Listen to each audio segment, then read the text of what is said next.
Hey guys, Dan here, back for another episode of DMP.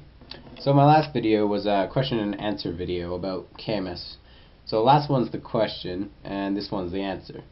So I got a couple questions from you guys. Mostly I expected a lot of the questions I got because they're kind of like the I don't know, the basic things about KMS, such as like how do I make money, how do I get into KMS, like since you're already in KMS, can you tell me a couple things about it? Things like that. So I got a couple questions here, and I'll go over them quickly for you guys. So the first one I got was, how do you get into KMS, and is it worth the download? So basically, to get into KMS, a Korean social security number is required to make an account. To find one of those, you can, well, I'll go into detail a little bit later, but you can either use Google or certain websites. One of them being AionJC.com. So this is also the website that you're going to use to download the game. So you'll go onto AionJC, and in a couple of videos here I'll put up a video about how to install, download, and register KMS to clarify things up for you. Anyways, so yeah, you'll go to AionJC.com and you'll log in, you'll download the game and log in just like you would in GMS to get into KMS. You do have to make a couple system locale alterations, and I'll let you know what that means and how to do it a little bit later. So in this next couple videos here that I'll make.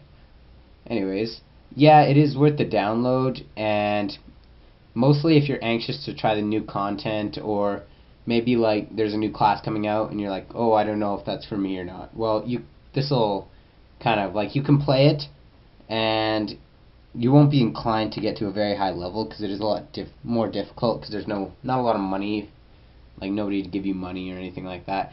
So yeah, but you'll be able to try the class and things like that. See if you like it. How do I make mesos? So mesos are a lot harder to come by in KMS. It's a lot different. So therefore, items of value such as like a Chaos Horntail pendant, it would cost substantially less. So you could probably pick one of those up in the free market for about 300-400 mil. Because it's harder to get mesos though, it's actually not really cheaper. Like it'll still cost you like a lot of time or a lot of like real dollars to get that, but the number value is just a little bit less. And to make mesos though, as a foreigner, I'd say the best way that I've found anyway is to go onto certain websites such as AionJC or Leafra.net. Then you can actually buy NX codes for KMS on that site, and then you can either sell them on that site or you could sell them in-game. The World Culverin is where Leafra and Ellen establish all their game players. So like you'll see a lot of English-speaking people in Culverin. So that's the world I'd advise most people to go to. And yeah, so you'll buy the NX and then sell it in your current world based on the ratio or on the forums.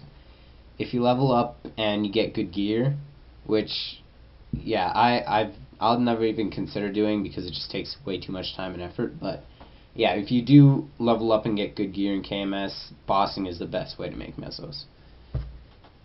Alright, so how do you get a KSSN, and will you get banned for using someone else's KSSN? And that is Korean Social Security number, by the way. So a KSSN can be obtained through Leafra.net.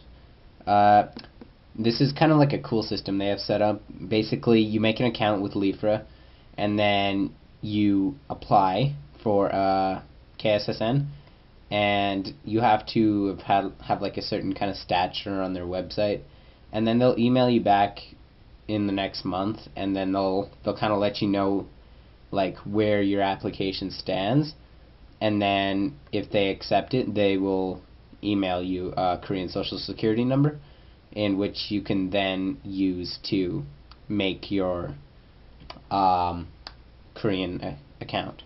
And yeah, and you can do that through the site, and I'll show you how to do that in the next couple of videos here.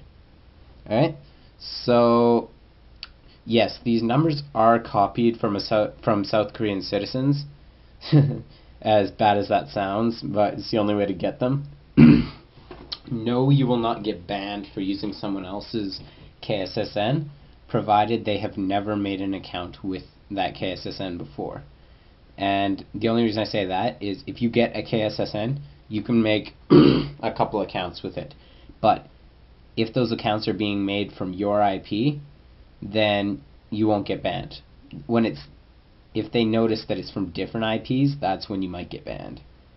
But yeah, so this brings me into my next way to get a KSSN. You can also get it through Google, the KSSN, and basically this is how I did it, and I'd like to advise anybody trying this method now that it takes 3 to 4 hours probably at least of scrolling through Google links, clicking on them, and finding sites with working KSSNs for you to use.